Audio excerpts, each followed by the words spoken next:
RTV app వార్తల్ని క్షణాల్లో చదివే అవకాశం ఉంటుంది. ఒక న్యూస్ పేపర్, ఒక టెలివిజన్ ఛానల్ మీ చేతుల్లో ఎప్పుడూ ఉంటాయి. తెలంగాణ రాష్ట్రంలో కాంగ్రెస్ పార్టీ అధికారంలోకి వచ్చి సంవత్సరం పూర్తవుతున్నటువంటి సందర్భంగా రాష్ట్ర వ్యాప్తంగా ప్రజాపాలన విజయోత్సవ సంబరాలు నిర్వహిస్తున్నారు. ఈ క్రమంలో రాజన్న సిరిసిల్ల జిల్లా కేంద్రంలో అంబేద్కర్ విగ్రహం నుంచి బతుకమ్మ ఘాట్ వరకు 2 కిలోమీటర్ల పరుగు ప్రారంభించారు. జిల్లా కలెక్టర్ సందీప్ జా, కలెక్టర్తో పాటు మున్సిపల్ కమిషనర్, జిల్లా విద్యాశాఖ అధికారి, ఇతర జిల్లా స్థాయి అధికారులు, విద్యార్థులు పెద్ద ఎత్తున పాల్గొనడం జరిగింది. దీనిలో ఫిట్నెస్ ఉత్సాహంగా పాల్గొనడం అనేది ఆ పలువురిని ఆకట్టుకునేలా మనం గమనించవచ్చు.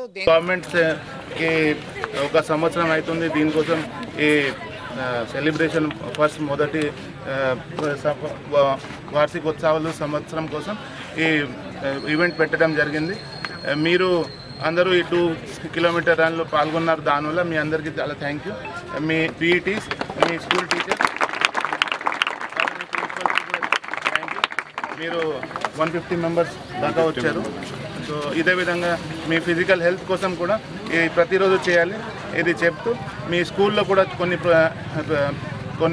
పార్టిసిపేషన్స్ అకాడమిక్ తర్వాత స్పోర్ట్స్ పార్టిసిపేషన్ ఇప్పుడు జరుగుతాయి ఒక వారం లోపు. సో అది దీంట్లో కూడా మీరు అందరూ పాల్గొనండి. ప్రైవేట్ స్కూల్ కావచ్చు, గవర్నమెంట్ స్కూల్ కావచ్చు, ప్రతి ఒక్క చోట మా డిఓ గారు, మా డివైఎస్ఓ గారు నిర్వహిస్తున్నారు. సో దయచేసి దీని మీద కూడా పాల్గొని మీరు ఈ ప్రోగ్రామ్కి విజయవంతంగా చేయండి. Thank you. మరిన్ని వీడియోస్ కోసం ఛానల్ ని సబ్స్క్రైబ్ చేయండి. లేటెస్ట్ అప్డేట్స్ కోసం వాట్సాప్ ఛానల్ ని ఫాలో చేయండి. అండ్ లింక్ డిస్క్రిప్షన్ లో ఉంది.